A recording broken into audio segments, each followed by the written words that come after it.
Hi, my name is Jack Robinson. I am an attorney in the Dallas-Fort Worth area, and this video is part 3 of a 3-part series of videos that I have called Jack's Top 10 Things Not to Do When You Get a Divorce. Here is some contact information for my office. I've given you my office address, my contact phone numbers, as well as my social media contact information.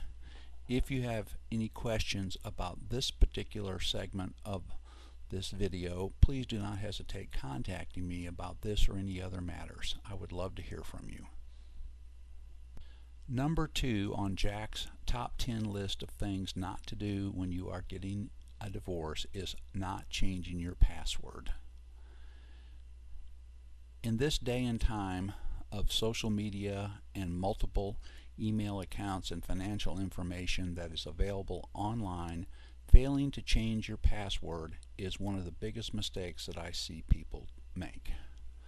In regards to email accounts or social media accounts, if the other party has access to your accounts because they have your password and login information, then you have given that party access to sensitive and private information.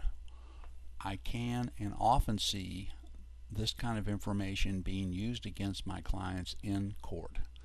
Even more importantly, it allows the other party to create information in these accounts which is not true or which my clients have not had any involvement in creating. Another important area is blocking access to any kind of financial or other kinds of accounts that has information or assets that you do not wish the other party to have access during the process. One thing I want to warn you though is do not delete any of these accounts or alter the contents of any of the accounts. All I'm suggesting to you to do is to block access to these accounts. To do so, to delete the accounts or alter the contents of any accounts is called spoliation of evidence, and in Texas that can result in civil penalties and criminal penalties. One thing I also recommend that people do is to block access by their divorcing spouse to their social media accounts. In other words, defriend them or don't give them access to that information as well. The number one mistake that I see people making and that I recommend that you do not make is do not get pregnant while the divorce is pending. It goes without saying that if either party gets pregnant that it complicates things. In many courts, depending on the circumstances of who is pregnant or what are the circumstances, it could hinder or prevent you from getting your divorce. Obviously, if the wife gets pregnant, the initial question is going to be who is the father of the child and who's going to be financially responsible for the child.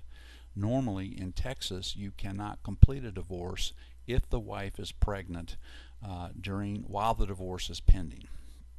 Additionally, for a period of time after the divorce is finalized, if the wife does get pregnant, the spouse is considered or is presumed to be the father. The other thing that I see happening is that the father is involved in a relationship with someone outside of the marriage and that person gets pregnant while the divorce is pending or before the divorce gets filed. Obviously, this is an issue that can create a great deal of difficulty in dividing property as well as establishing custody.